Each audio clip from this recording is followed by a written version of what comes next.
Chapter 2. The early morning temperature was crisp as I stretched aching muscles.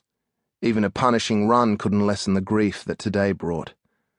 I watched the flaming sun rising above the north and south heads as a mammoth cruise ship glided into Sydney Harbour.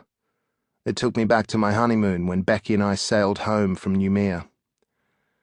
The spectacle of passing through those heads as the sun lit the city was one of our most treasured memories. It was the moment she told me she wanted to be known as Mrs. Craig Gisto.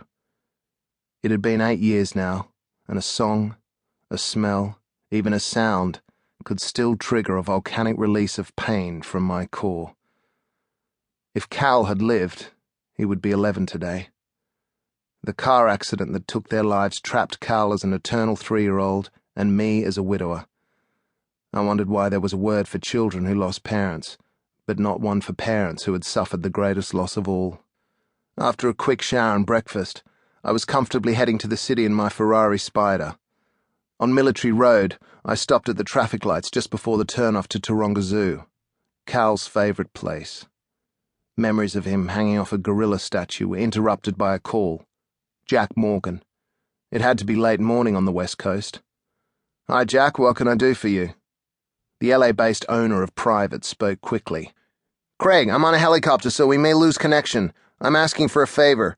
Eric Moss is the CEO of a company named Contigo Valley." The background noise made it difficult to hear. "You're fading," I said into the hands-free microphone. He shouted over the din.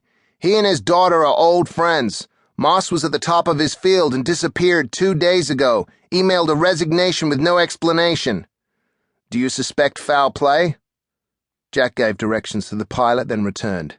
"This is a billion-dollar company with international contracts. It needs Moss."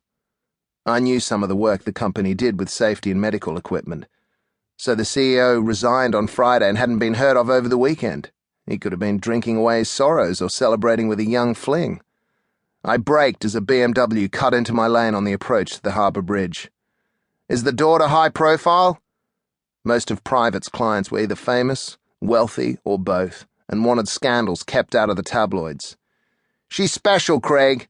I'm asking you to do this for her. Her name's Eliza Moss. She owns Shine Management." The phone crackled again. "I've been a big supporter of Eric Moss," Jack continued. "Trust me, this isn't like him. Eliza and the company are his life. He wouldn't walk away without a fight, and he'd never do this to his only child." I wondered what sort of daughter panicked when her father didn't contact her over the weekend. But if Jack thought it worth looking into, I'd do it, despite this week's heavy workload. "Thanks, Craig," he finished. "Let me know if I can help in any way." When the line went silent, I replayed the conversation in my mind. Jack mentioned Eliza was special to him. I wondered how special. After pulling into the car park just after 7 a.m., I took the stairs to street level. First thing I saw was shattered glass. The ground-to-ceiling door to Private had been smashed.